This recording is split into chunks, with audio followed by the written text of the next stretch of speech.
What is going on, everybody? Welcome back to another episode of Delusion. As you can see, we're wearing Christmas-style hats because it is Christmas. Tomorrow is Christmas. It is Christmas Eve.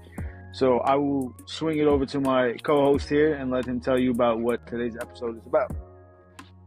Merry Christmas, everyone. Of course, as you can tell by the hats, like he said. What's a great gift anybody could ask for? Just think about that question. What are you grateful for? I already know what you're going to say. I am grateful for Jalen Hurts, and I am thankful for clinching the division. That's right, Eagles clinched the division, NFC East back-to-back champs. That's the Eagles, baby. I mean, like, they might as well just hand the Super Bowl trophy to us right now. We're getting hot at the right moment. Jalen Hurts is on fire. The offensive coordinator finally took his head out of his ass and learned how to call plays. It's a wrap. I mean, look at the two teams that they played last. You can't really be talking all that hot shit. You played the 2-11 Raiders, who need to lose, and you played, I don't even know what the Commanders' record is, but they played with a third-string quarterback who literally looked like they just said, "You, come down from the stands. Here, grab the helmet. Go out there." Because I don't think I've seen him complete a whole pass. I mean, I'm not going to lie. I did turn the game off, but while I was watching, all I was seeing him just running for his fucking life. So Listen, I would hope that they win those two games. Listen, all I have to say is, right, whether you're 2-11, 11-2, 5 and whatever, I can tell you right now, Eagles are getting hot in the right moment. All right? That's all it takes is for a team to get hot in the right moment. And playoffs are literally in like 2-3 weeks. And we're getting hot. Once we beat the Bills, once the Eagles beat the Bills this Sunday, everybody will know how real we are. Everybody will know. Are you sure about that? You guys are literally playing like the worst teams in the league right now. So getting hot is not a factor. You're going to get used to playing these shit teams where you can do these trash plays. And then in the playoffs, when you play actual good teams, like you played just 2 weeks prior, you guys are going to be shell-shocked again. Jalen Hurts is going to be seeing ghosts. He's going to be throwing picks and dropping fumbles in the same play again. He's going to collapse. It all comes down to Saquon Barkley. If Saquon Barkley can perform, they're going to win. I know, you can put up the Eagles. We're going to see. We're going to see what happens. Josh, don't forget, the Bills need a win. If the Bills want to make the playoffs, they need a win. And guess what? Eagles are going to play spoilers. Eagles are going to really play spoilers. They're gonna give them a run for their money. You already know Eagles defense is solid. That you already know. All right? Jalen Hurts, the way he's playing right now, the way Jalen Hurts is playing right now, I'm letting you know that if Jalen Hurts was on the Jets, they would be Super Bowl bound. That's crazy. To say that with the year that Jalen Hurts is having is crazy. He would lead that team. Like, he didn't just have 5 turnovers 2 weeks ago. And the only reason why he has no turnovers in the last 2 weeks is because why? Because who did they play? They played the 2-11 Raiders, again, who need to lose. And they played injured Commanders team with a Marcus Mariota who ended up getting injured, and they put in, I can't even remember what the guy's name was. Some dude that just got, not even Phillip Rivers, just some regular, it could have been me or you that was on the quarterback position that day. I'm telling you, that guy was horrible. And I'm pretty sure he's playing tomorrow against the Cowboys. So if I was a betting man, which I am, I would put almost everything besides running back stats under for the Commanders. I'm going to assume that they're going to run the shit out of the ball. I don't really, if it's the same dude that was playing against the Eagles just the other day, I don't see them making him any pass plays or anything, any big yardage plays. I don't see it. I don't see it. I mean, I don't know. Maybe now because he'll actually have like a week practice in. Remember, like last week, he just got thrown in the game. Yeah, but I've never heard of him, so I'm pretty sure he's a rookie. If not, this is probably his second or third year in the league. He don't got much experience. Do you remember his name? I'm pretty sure he was. What was it? His name was Random Guy Number 3. Nah, hold up. Let me let me Google it real quick. I was gonna say it's not. It wasn't. Josh Johnson. Yeah, Josh Johnson. Okay, I think he was the same guy that the Eagles beat up on when he was on the 49ers in the playoffs. Brock Purdy got his arm injured, and then he walked on the field, and then he got injured. Oh, yeah, no, he's 39 years old. I'm lying. He's not a rookie. This motherfucker has been in the league for mad long. So he's a journeyman. He's a 39-year-old nobody. But listen, going back to what I was saying. Wait. You want to know his stats when they played the Eagles? Let me hear his stats. How many passing yards do you think he had? The survey says under 50. Yep. 43 passing yards and 1 pick. He's fucking ass. I'm putting everybody on the Commanders under receiving, running back, all 3 running backs over. This motherfucker, Josh Johnson, over in rushing because he's going to be running for his fucking life. He is not going to be passing. He's definitely going to have under 175, maybe 150. Those stats that you just said, 43 passing yards. One pick. Yeah, 1 pick. He literally sounds like a quarterback for the New York Jets. See, that's just hate. If anything, he's closer to Justin Fields than anybody else on the Jets. Tyrod Taylor is never finishing a game with 43 pass yards, and not even fucking Brady Cook, Brock Lesnar, whatever the fuck his name is, Dalvin Cook. Even he's not finishing the game with 43 yards, and I don't think that highly of him.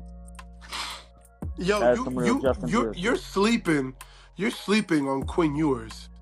I'm telling you, that kid is gonna take significant strides with the Miami Dolphins because Mike McDaniel is gonna draw up so many great plays for him that this kid is literally going to take off.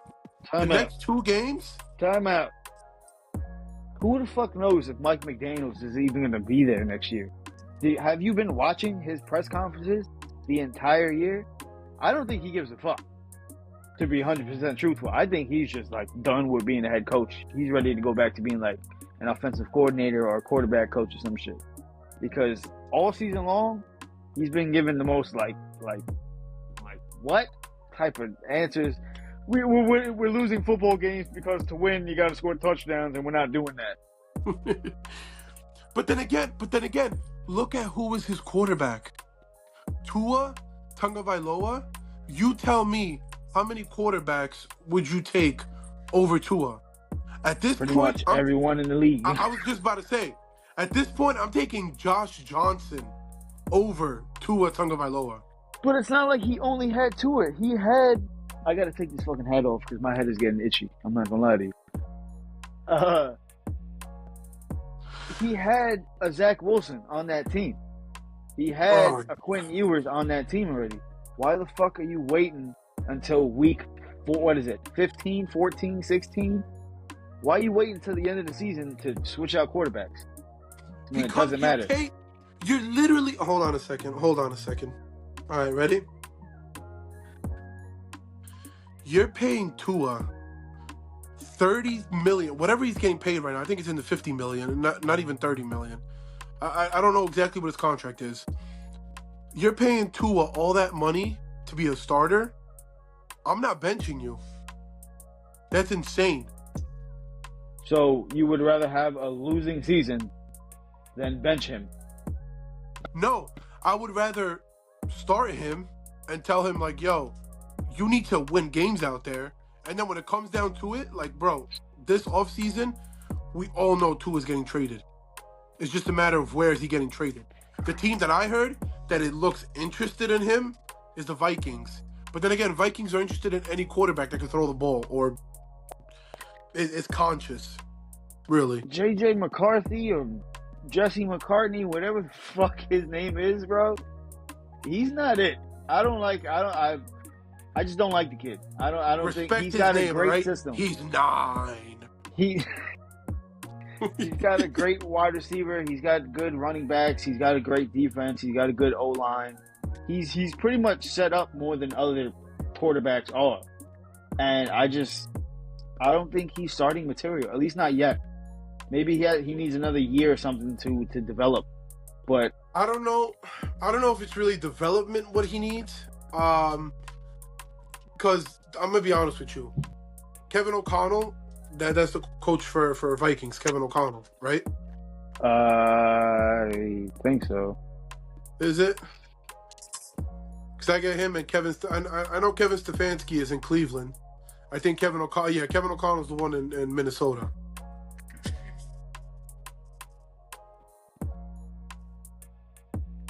Yeah, because Kevin O'Connell definitely is the one in Minnesota. It is, yeah, Kevin O'Connell. Yeah, so Kevin O'Connell, great offensive-minded coach. Whatever quarterback he has, he can make him succeed. At one point, he was making Carson Wentz look like Carson Wentz was about to make a comeback. And then Carson Wentz started, doing Carson Wentz things again. But if you're a quarterback that somewhat has it, he could get that out of you. Clearly, JJ McCarthy, he don't got it in him. He don't got it in him. So if you were the Vikings right now, what would you think about doing? Are you looking for a replacement, or are you going to give him, one more year to show you something? I feel like this year was all, like, to be honest, this league, this NFL league today is what can you do for me and how fast can you do it for me? Mm-hmm. Pause. You have a 1-year audition.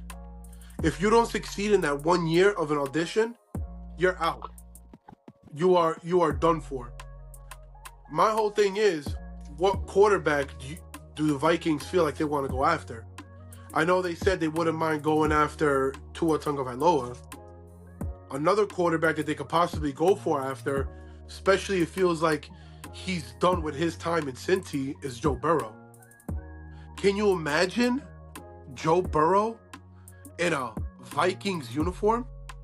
The thing is, too, I believe he also did play with Justin Jefferson and Jamar Chase in college. He did. So it's not like it would be foreign territory for him. And Justin Jefferson is still, a top 10 wide receiver. He's just having a bad year this year because of his quarterback situation. Now, here comes the biggest question of all.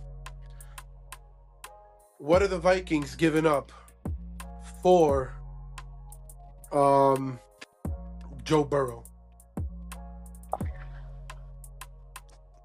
I feel like they would probably trade JJ McCarthy. I don't think he would be staying on the team if they get Joe Burrow. So I think he would go along with the trade.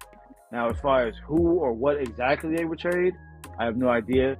But it would probably involve JJ McCarthy, draft picks, and maybe somebody else. Or maybe just JJ McCarthy and draft picks. All right, ready? JJ McCarthy, I completely agree with. That's one person that you put in a trade.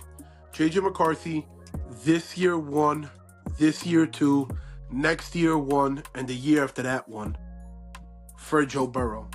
No. So you're talking about multiple ones, a second JJ McCarthy for Joe Burrow.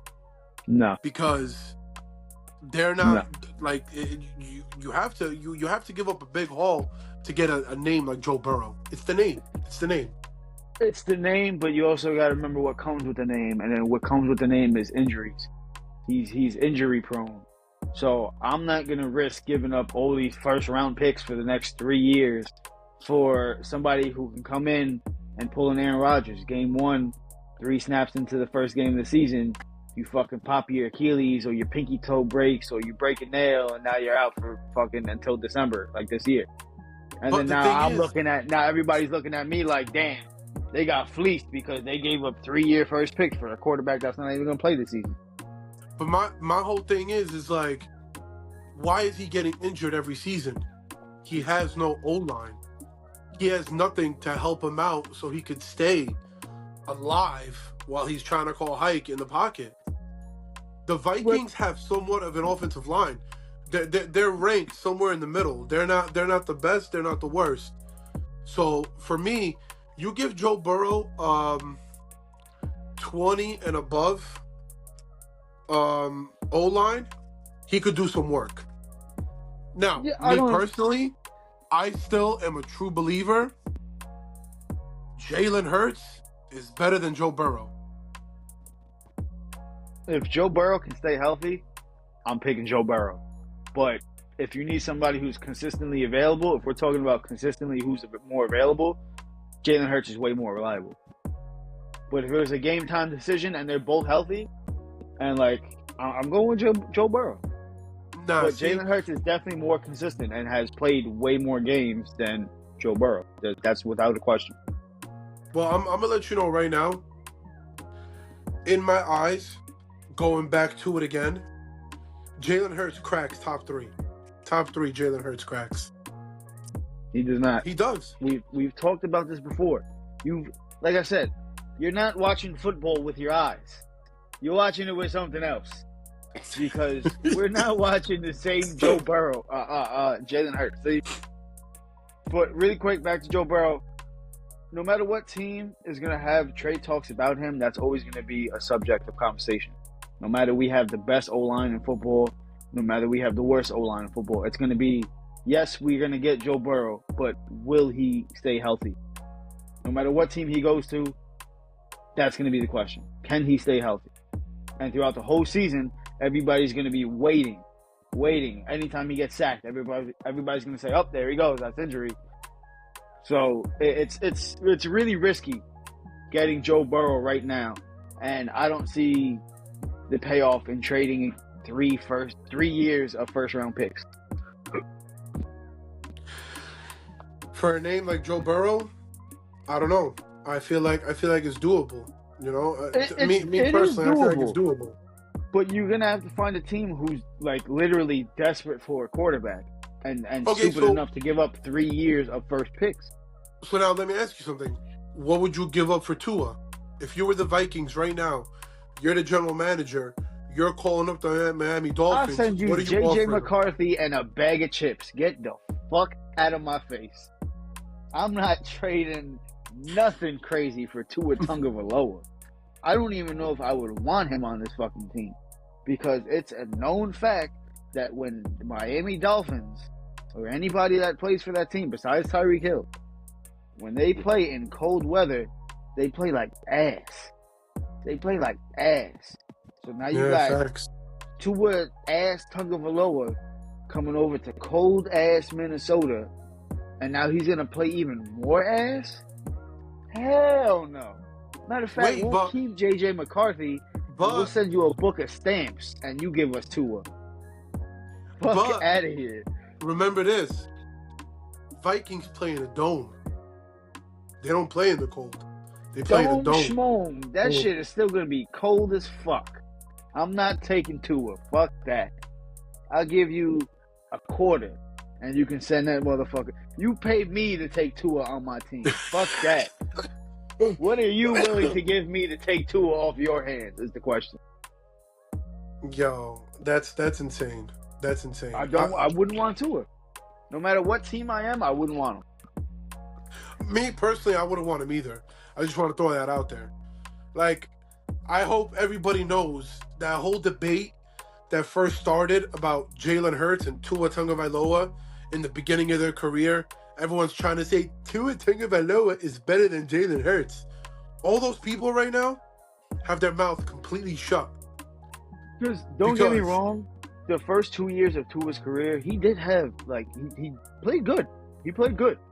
But once he started getting concussed, there was a significant drop in his play. and especially I think it was after last year where he had the 4 or 5 concussions. I think he needs to reevaluate his situation.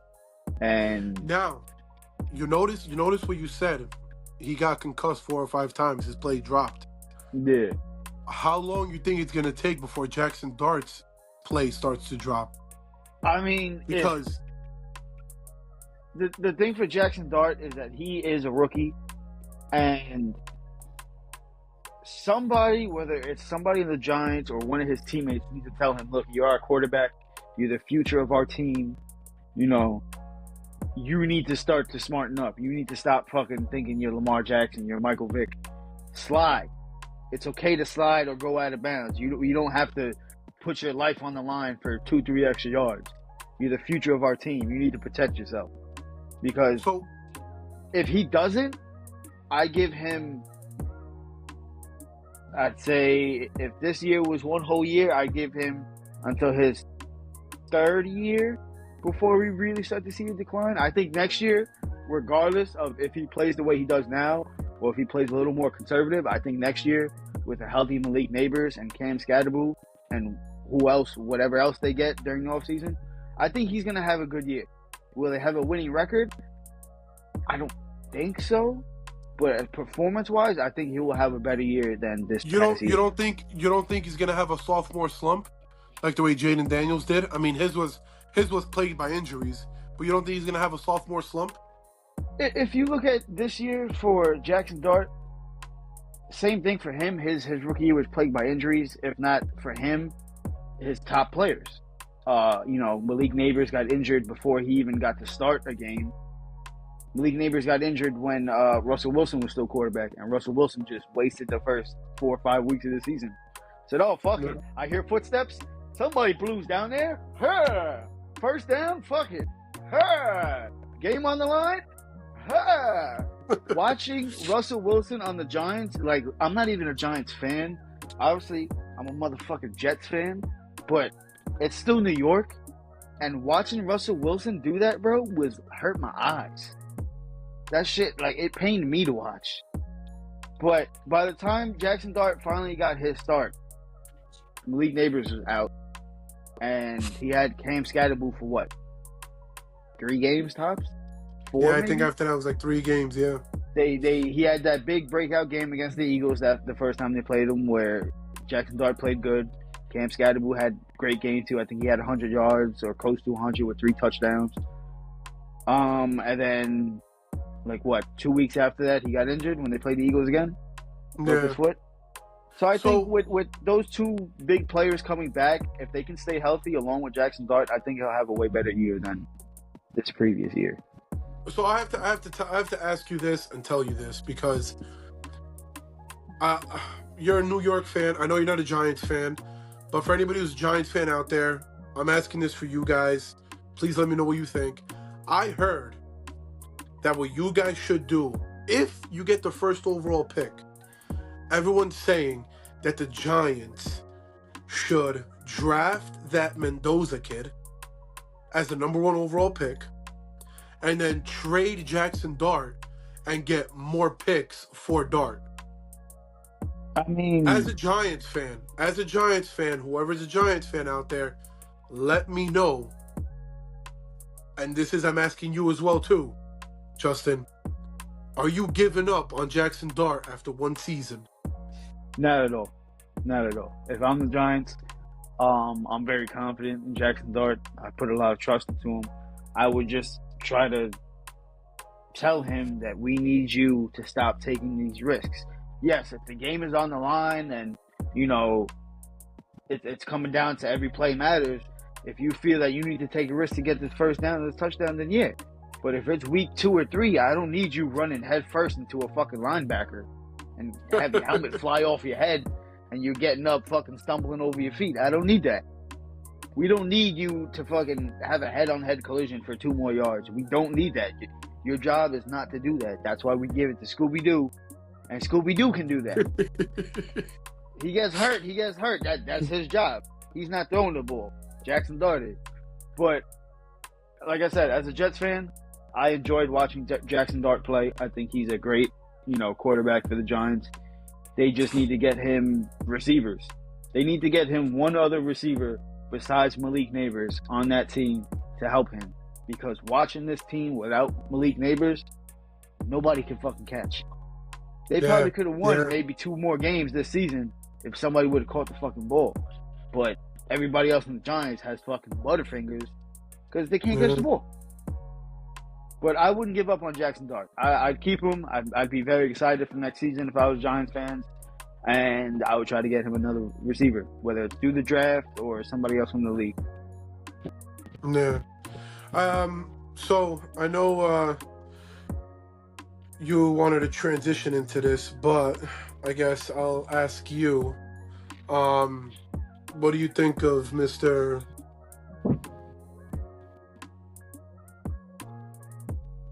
What the fuck is that? What do you think of Mr. Throwing Punches, DK Metcalf? Yeah, so I seen that was going around. What the fuck is that? Yeah. But no, I seen that clip going around where I think it was they were playing the Lions. What was that? Monday or Sunday or something like that. And he grabbed the fan by their collar or something, and he swung at him. By the blue wig. He grabbed him somehow, and he swung on him. When I seen that, I was very surprised. As an athlete, you should, be able to control your temper. It's not like he's a rookie. He's been in the league for years.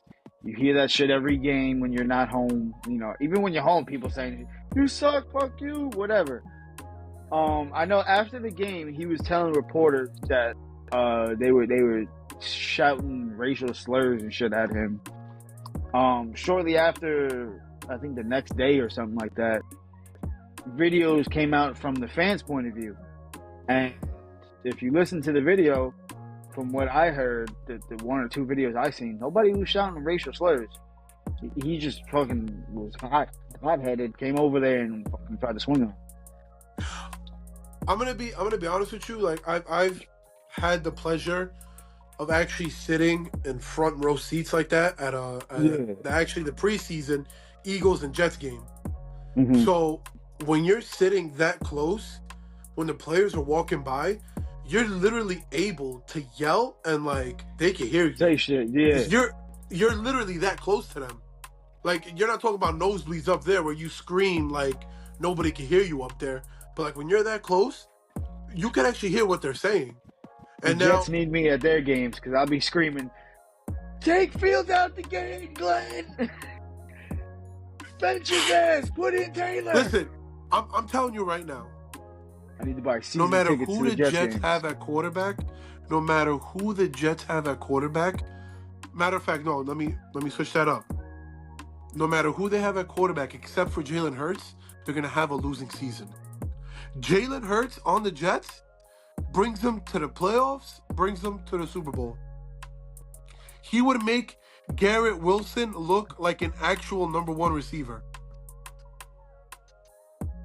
You ever seen that meme of that white dude where he was like, because whatever crack you're smoking, I need that. I need some of that.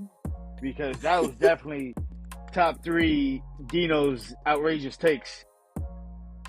Top 5 Delusion right there. Force and Delusion. I'm letting you know. It's just the truth. It's just the truth. It's just the hate. I know. I understand. We could run around in circles all day. The chat knows it. We know it. You hate the Jets. I know they beat the Eagles when they were undefeated 2 years ago. Jalen Hurts had 3 picks. No touchdowns. I understand. We play Madden. What happened? Same thing. Jalen Hurts 3 picks. Let me tell you. I understand. The Jets have a deep spot in your heart. And you're just I'm not the only one. I'm not the only one. Hatred. I know you see the comments. I know you see the comments. The second you wear a Jets hat, when I wear this motherfucking hat, people are like, "You don't know what you're talking about. You're a Jets fan." The hate comes out. They see this hat, and the hate just comes flooding through my screen. I'm like, I have to put shades on. All that hate comes through and blinds me. This shit is crazy. What surprises me for a team that sucks so much? Why is everybody so obsessed with them? Why are you so obsessed with them? That's it. That's all I gotta want to know. So I want to know, why are you so obsessed? We suck. So why is the Jets' names always in your mouths? I just want to know that. I think Jets fans are slowly going in that same category as like the Cowboys fans. Like, it's just that hate for, like, you know how everybody just hates the Cowboys? You just hate the Cowboys. I feel like the Jets are going in that category of like because they see the Jets is on the rise. Look at this season, for example. A lot of the shit teams that were shitty in the past seasons, look at them now. What were the Colts doing last year? What were they doing 2 years ago? What were they doing 3 years ago? They weren't doing shit. Who was their quarterback? All right, so listen. Exactly. Colts, listen. It's not over. Wait, there's more. But wait, there's more. What's another team? What's another team that has, like, the Bears? What were the Bears doing last year? The Bears were playing like shit. What were they doing 2 years before that? What were they doing 3 years before that? Who else? I'm trying to think. My mind's racing. I can't think of other teams right now on the spot. While you were talking about the Bears, I heard somebody say this, and it literally made me think, like, oh shit, they're right. They were saying, are the Chicago Bears the Washington Commanders of last year? I mean, I don't know, because I believe they got a new coach this year. And I know that in the off season, like as soon as the season ended last year, all of the NFL page would post on Instagram was Bears sign this guy, Bears sign that guy, Bears trade for this guy, Bears sign this guy. And like the first 6 signages that the Bears had were all linemen. All linemen, like they just like really started to like impact their team where they needed it. And look how they're playing this year. They're playing, they don't really have superstars on the team, I don't feel like. Swift is good, but I don't really see him as a superstar. None of the receivers on that team I don't see as really superstars. But they're an up-and-coming team, and obviously they're going to the playoffs. There's no ifs, ands, or buts. They're going to the playoffs. But circling back to what I said, it's only a matter of time before the Jets are back up there. It's only a matter of time. They've got the right pieces. Aaron Glenn is firing everybody. The owner said, look, I'm not firing nobody. I'm leaving it all up to Aaron Glenn. If he don't like shit, I'm letting him call the shots. So what happened this season? We got rid of, sadly, Quentin Williams. Sad to see him go, but he wanted to go right when they let go of Aaron Rodgers. So before he started to poison the locker room, they said, you know what? You wanted to go to the Cowboys? Goodbye. Sauce 2, another one. Sauce complaining, hey, we're not winning. All right. Goodbye. You're not going to let no poison in the locker room. I'm going to be honest with you. If I'm a player for the New York Jets and I was drafted there 4 years ago, I'd be sick and tired of losing too. But that's why you would get traded. Like, look, the best player on no lie. They'd be like, yeah, that's how you feel? Goodbye. But that's why the best player on the Jets right now, Garrett Wilson, I don't know why, but he makes it known he wants to stay a Jet. I love him for that. As a Garrett Wilson fan, I do want to see him leave. But as a Jets fan, I'm very happy because him and Breece Hall are offensively the best weapons we have. If you look at it on paper, if you can get us a quarterback, we have almost a star-studded wide receiver room. Garrett Wilson at 1, John Mechie, the dude from the Colts, Mitchell, and backups dudes that are good too. They're pretty decent. Running back, Breece Hall, Braylon Allen, dogs, and then you got. Here's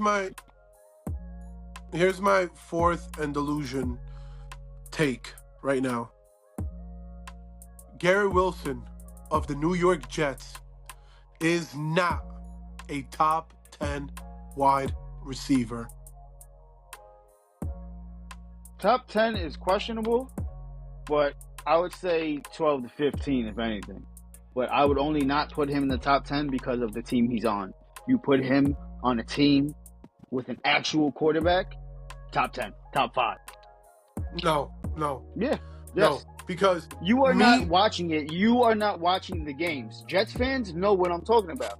and other people who watch Jets games know, Garrett Wilson is a number one wide receiver. You put him on the Ravens, number one wide receiver. You put him on the Chargers, number one wide receiver. Jets, number one wide receiver. Most teams he's going to go to, number one wide receiver. The only teams that I could see him not being the number one wide receiver. Let me ask you something. Are you taking Garrett Wilson over Lad McConkey? Yes. 50 a million fucking times, yes. You're bugging out. You're bugging out. Look what Lad McConkey, his trash ass is doing. It's better. You're bugging out. You're just, that's literally pure Jets hate reflecting off of your fucking head coming through my screen, because that is outrageous. I hope you clip this and you put this on YouTube, TikTok, everything, because that is outrageous. That's not even a delusional take. That's an outrageous take. You give Garrett Wilson, Justin Herbert, and he's having a fucking 4,000 yard season. No way. Out of that, 10 plus touchdowns. No way. Yes. No way. Yes. No way. Look at Garrett Wilson's stats, and look at the quarterbacks he had to deal with. He's had multiple 1,100 yard seasons with a carousel of quarterbacks, one bum after another bum, and he still continued to have 1,000, 7 touchdowns, 4 touchdowns, I think 5 touchdowns. This year was his only bad year, and it's because he got injured. And again, we had a trash fucking Justin Fields who was afraid to throw the ball 5 yards ahead of him. That's the only reason why Garrett Wilson had a bad season. Who wanted Justin Fields? Aaron Glenn. Your boy Garrett Wilson wanted. No, Aaron Glenn. Aaron Glenn is the one who handpicked him. But it doesn't matter who Garrett Wilson wants. When you're the head coach, you don't give a fuck. Oh, you want him? Okay, I'm going with who I want. I'm the head coach. You're not the head coach. They literally, Aaron Glenn handpicked Justin Fields because he said, the last time we played him, when I was the defensive coordinator for the Lions, it was so hard to stop him. And you know what he did? Just ran the fucking ball. And Aaron Glenn said at the beginning of the season, and where I knew we were going to be fucked, he said, we're not going to be the same old Jets. We're going to be a run-heavy defense. So we're going to be the same Jets that we were in 2010. This is not a league where that is sufficient. That mindset is not sufficient. You need a quarterback to open up the fucking field. And then obviously do runs, yes. But we don't have that quarterback. Tyrod Taylor is that quarterback, but he is injury prone. He can't stay healthy either. I love him. I think if he could stay healthy, I'd be fine with him as quarterback. But every other week, you don't know if he's going to be there. So again, you need a quarterback. There's certain quarterbacks that are just going to get you to the playoffs, and that's all they're going to do. They're not going to do any more than that. And then there's quarterbacks that get you to the playoffs, but can actually get you to the Super Bowl too. You know? None of the quarterbacks on the Jets rosters are even quarterbacks that could get you to the playoffs. All right. Is that news? Are you telling me that like as news? You don't think that me and the rest of the fucking Jets fans don't know that? You think you're like, yeah, Tyrod Taylor, Brady Cooks for the win. We're going to the Super Bowl with Brady Cooks. No, nobody's fucking thinking that. That's why I said, again, another Jets rant. They need either Jameis Winston or a leader like Jameis Winston. They need a leader on that team. No one is a leader on that team. It's all young guys. You're not going to make the playoffs with Jameis Winston. You're not going to even make the playoffs with Jameis Winston. But you're not seeing the mindset. It's a development process. We bring in Jameis Winston as a leader for the group to build morale, to boost everybody's confidence. And then, if it's possible, we draft a Mendoza dude, right? Now we have the both of them together, like peanut butter and fucking jelly. Wherever he goes, you're going with him, and vice versa. You guys are going to be the best of fucking friends, and we're going to try to...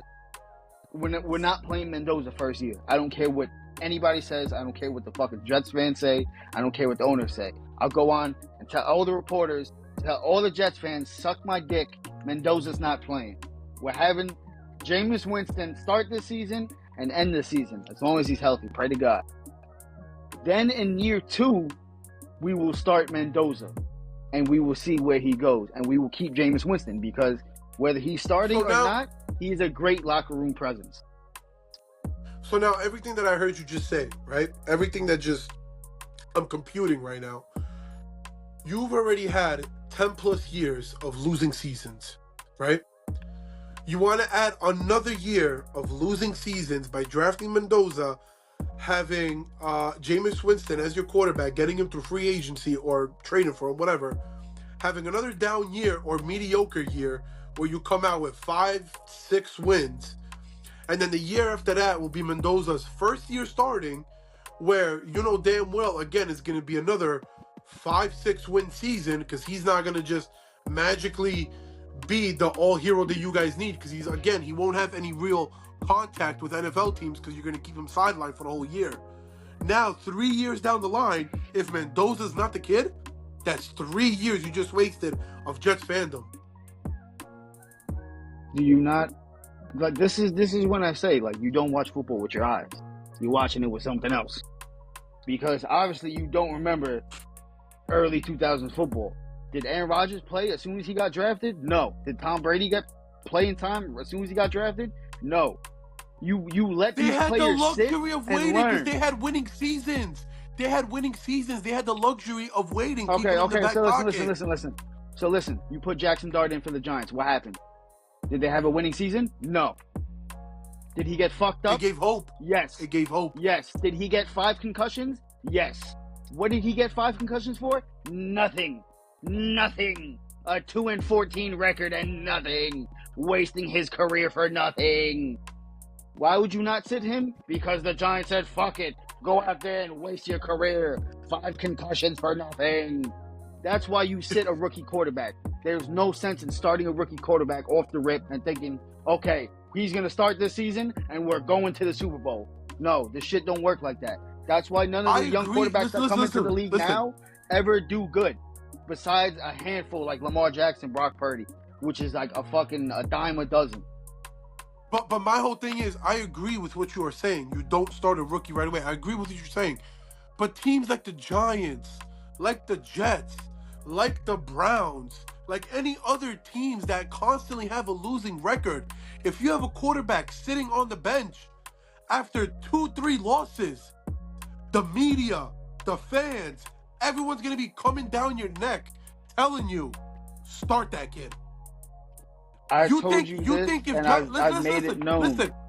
Listen. You think if Giants were winning, if they started the season 4-2, 5-2, you think they would even thought about starting Jackson Dart?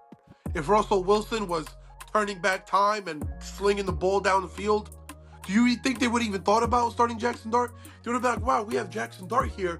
Perfect.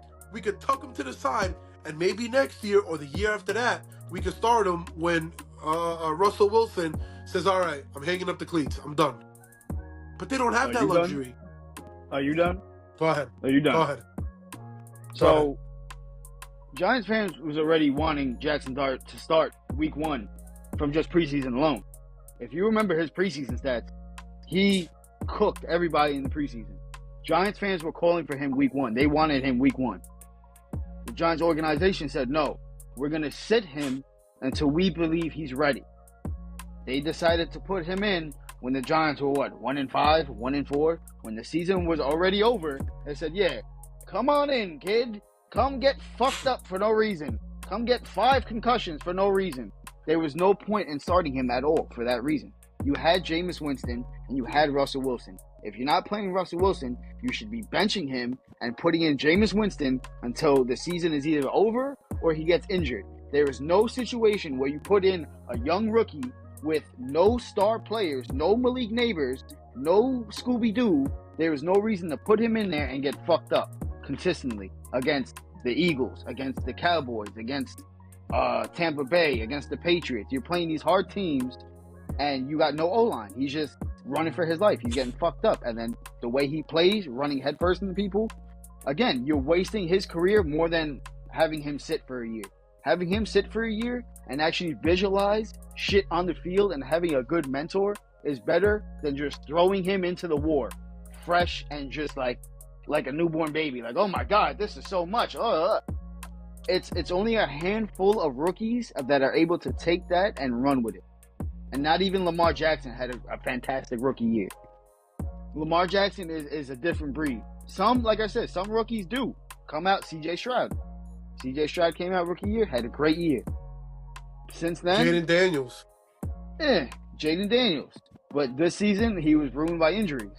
So again, it's risky. It's risky. But the safer way to do it is to let the rookie sit for a year, because there's no playing in college and coming to the NFL is night and day. You're playing with kids to playing with men who have been in the league for 13, 14 years, and or less. Men that people that weigh your weight to people that weigh fucking 400 or 500 pounds, and these motherfuckers are playing for money. They're playing for their families. They're playing to kill your ass. So to put a young 21-year-old kid in and say, "Okay, kid, bring us to the playoffs," I don't think that's a smart idea. The way, especially if you're a shit team like the Jets, if you keep drafting rookie quarterback, putting him in week one, drafting another one in 2 years, putting him in, drafting another one, it's going to be the same cycle. That's just insanity of doing the same thing over and over, expecting something different. You have to draft a veteran quarterback who knows the game of football and have him mentor the young rookie. I wouldn't even be mad if they hired Phillip Rivers. Obviously, I wouldn't want him to fucking play, but he would be a great mentor because he has that old school mindset. He's got that old early 2000s where I don't go by check down passes. I read the defense like an Aaron Rodgers, like a Matthew Stafford, like a Joe Flacco, like a fucking Phillip Rivers. They're all old mindset quarterbacks. Now, all today's quarterbacks, they don't really know how to read the defenses like that. They all just rely on checkdowns. They don't see the routes open, checkdown. Back then, Peyton Manning, Drew Brees, Tom Brady, they read your fucking defense. They knew what everybody was going to do on defense before the shit was even done. That's why you need those type of people on your team to develop quarterbacks, because putting rookies in, it's not going to do it. But, I completely get what you're saying, and I agree with you 100%. But this all goes back to exactly what I'm saying. Jets and all these other teams that lose don't have that luxury of sitting a guy for a year. Everyone's impatient. Right now, Green Bay Packers, I guarantee you, Jordan Love is what, like 26, 27 years old? Somewhere around there? Give them another 5 years. They're going to give him another contract, but they're going to probably draft his replacement, who's going to sit for 4 or 5 years, who's going to just learn the game for 4 or 5 years. And then eventually, when it's time, he's going to go in and play. So if you're the Jets coach right now, and they're saying, all right, Dino, what are you going to do to help this team? What are you going to do? What are your moves, quarterback-wise? What are you doing quarterback-wise? I'm grabbing the mic. I'm going to say this team is shit. No. No, me personally, being if I was the Jets coach and I got hired to do that job, I would see what are my options at quarterback right now. Yeah, if I draft that Mendoza kid, I personally want to see how good he is. If he's good enough to start and actually could play like he's got it, I'm putting all my resources on that kid to start day one, and I'm making sure Mendoza has the right supporting cast around him. I see what plays he likes. I'm gonna make sure I'm calling the plays that he likes. I'm gonna tailor to my future quarterback, and I'm gonna let Jets fans know. Listen, this season, hope for the best, but expect the worst. And next season is when we're gonna really start taking off. You would fall into the same category that we've already had. They've done that with Zach Wilson. They've done that with Sam Darnold. That's what I'm saying. You're going to keep drafting these young kids saying, I'm going to surround them with the best possible fit, and week one, we're going to throw them to the wolves. Good luck, kid. It's not going to work, because then in another 3-4 years, okay, another rebuild. Okay, who's in the draft? Okay, we're going to draft this young kid. We're going to put him with the best fucking fitting pieces. Week one, good luck, kid. It's a constant cycle. You have to break the cycle, and that's it. If you draft a confident quarterback, like I said, obviously they're probably not going to make the move, but let's say they do get a Jameis Winston, He's going to boost the morale, not only for the team, but for the fans. He'll get them a 5, 6, maybe 7, 8 win season. Who knows? He might surprise you. He can ball. He can ball. He can make entertaining ball. That's what Jets fans want. The last 2 seasons, watching all these quarterbacks play, the games have not been entertaining. You get Jameis Winston the ball, so now he's going to make that shit entertaining. But look. You get Jameis Winston. Going back to it again. Jameis Winston on the Jets. Now, you draft the Mendoza kid. You're 5 weeks in. You're 1-4. All the fans are yelling, Mendoza, Mendoza. Every time Jameis Winston takes the field, the fans are booing him because they want to see Mendoza in. Whose morale are you boosting at that point? Whose morale the thing is, boosting? They would not be 1-4. They would not be 1-4, and they would not be booing Jameis Winston. You're thinking that he's Justin Fields. He's not Justin Fields. He's gonna play better. He's gonna win games. I guarantee you, he's winning at least one game in the first 3 weeks. Guarantee it. Justin Fields didn't win one game until week 5, 6. Let's say you're 1-3. You lose one more game. 1-2 by week 4. 1-2 by week 4. 1-2. 1-2. Listen. You just have so much hate. It's hard to talk about the Jets with you because you genuinely just like I said, you genuinely just like have so much hatred for the Jets that you don't see them doing shit. You think like they're worse than the Browns, which is crazy. Which is it's just like disrespectful. Disrespectful. Yeah, see? Disrespectful. So let's end the Jets conversation here because it's just gonna be back and forth. And let's move on to another topic I want to talk about. Old man Phillip Rivers put up 277 passing yards, 2 touchdowns against one of the top-ranked defenses in the NFL right now. How fucking crazy is that? He's been out of the league for 5 years, and 2 weeks back into the season, late into the season no less, he's able to carve up one of the best defenses in the league. I'm going to ask you again. How many passes of over 25 yards did you see Phillip Rivers complete? I don't think any, to be honest. But does it really matter when he's performing for 277 yards and 2 touchdowns? Does it really matter if he can throw the ball 20 yards if he's doing that? Okay, ready? My whole thing is, tie ball game, you're on the 50-yard line, there's 3 seconds left on the clock. Phillip Rivers is not throwing it 50 yards down the field. He's going to call hike. That would not be the play. He's going to try his best to throw it. That would not be the play. But I'm saying if you're looking for a Hail Mary pass, he's going to look for something on the outside. 4th quarter, no timeouts. Oh, yeah, then the game's over. It doesn't matter. I mean, you put most quarterbacks in that situation, they're not winning the game. Hail Mary pass. But what I'm saying, Hail Mary pass is a miracle to catch. What I'm saying, all the other quarterbacks, 50-yard line, throwing it deep, at least they're going to get the ball down to the end zone. At least they're going to have enough power to heave that thing down to the end zone. Phillip Rivers, he's not throwing 50 yards to the end zone. Well, like I said, they're not putting him in situations where he needs to. You forget he has one of the top running backs this season on his team, where they're not going to be in situations where he needs to throw a 50-yard deep bomb.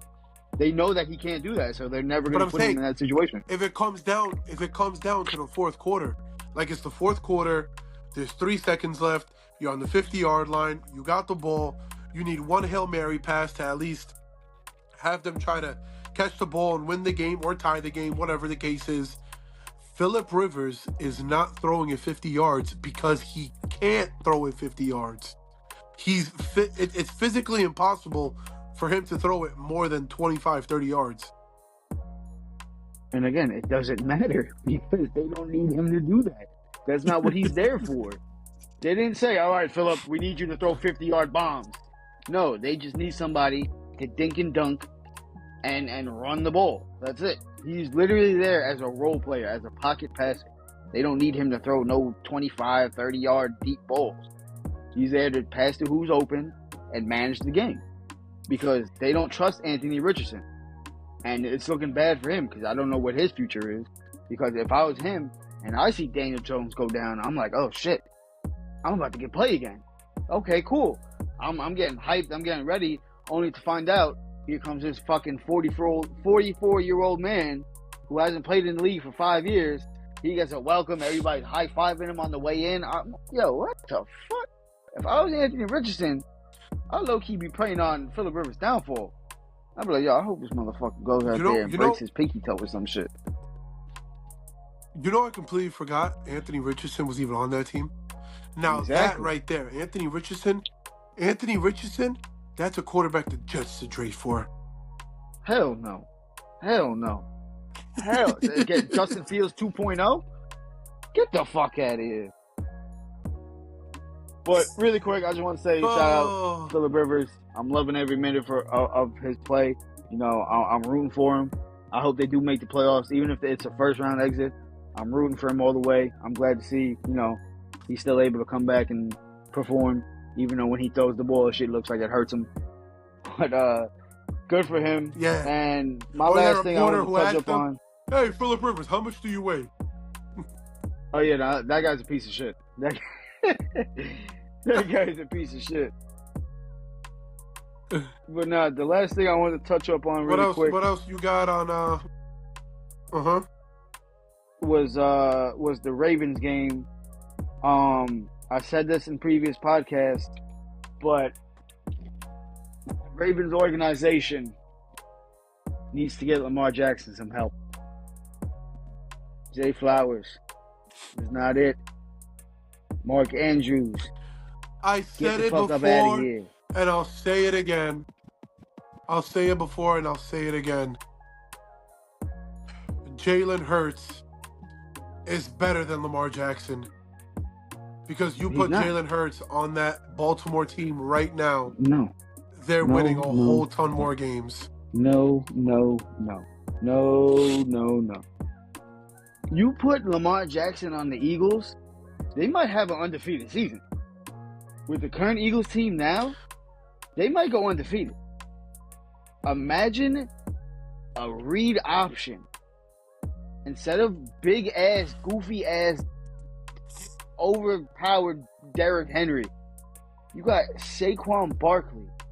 So you have one shifty dude or you have another shifty dude. No matter who's running with the ball, Lamar Jackson, Saquon Barkley, they're taking ankles. And now you're thinking of Devontae Smith. Devontae Smith with all those deep post routes.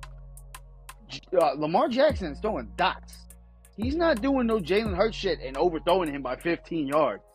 He's going to be throwing dots. You really, you give Jalen Hurts too much credit. He has a star-studded team, some of the best people in their positions. I give him the credit that he's due. You put Jalen Hurts on a lesser team, and he's losing way more games. He's losing way more games. No. Yes. No. Yes. He's not. Because you put a quarterback like Jalen Hurts on the Jets. I said it, and I said it again.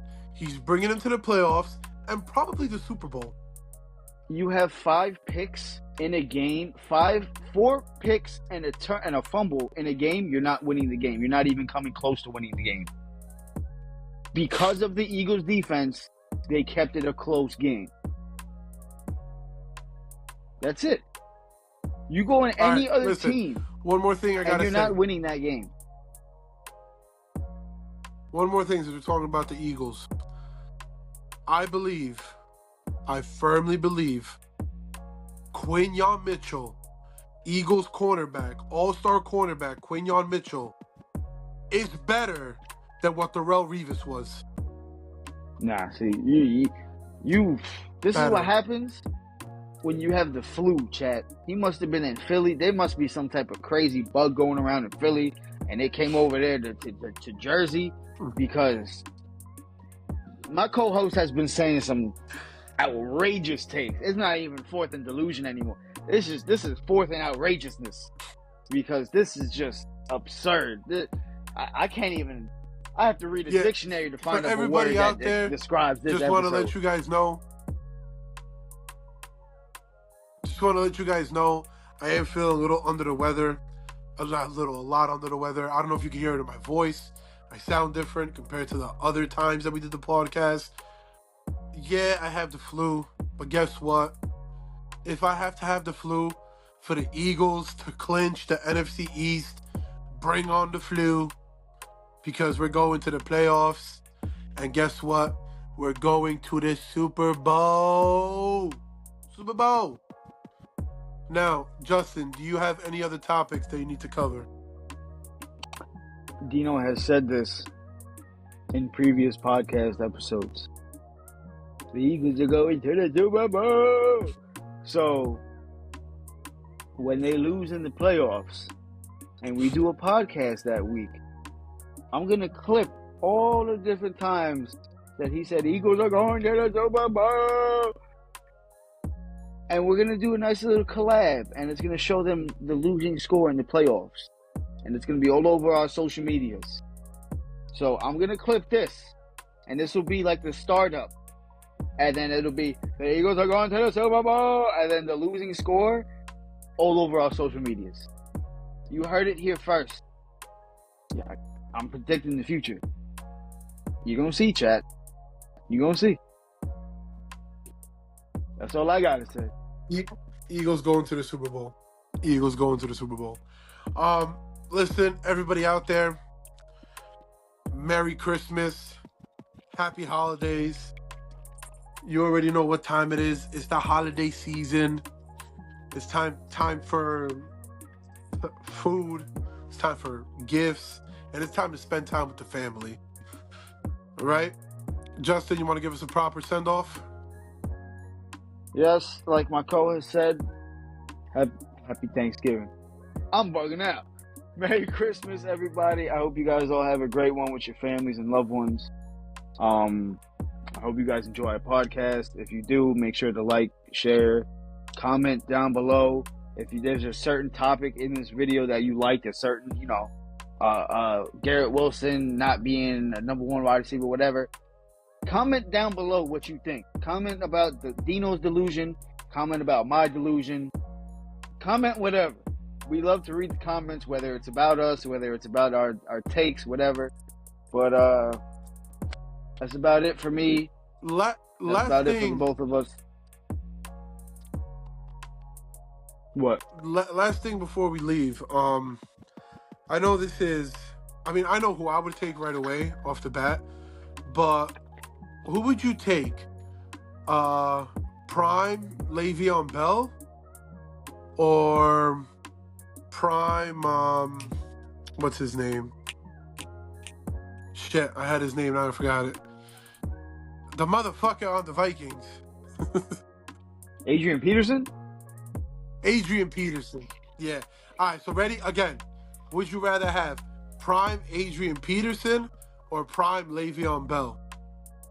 I'm taking Adrian Peterson. It depends on what my team is looking like, but I'm going to go team Le'Veon Bell. Le'Veon Bell is nice. Le'Veon Bell is nasty. On the Steelers, prime Le'Veon Bell with AB.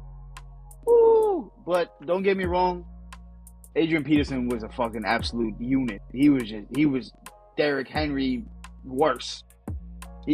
Derrick Henry. Yeah, I can't hear you that well. I don't know if it's your audio.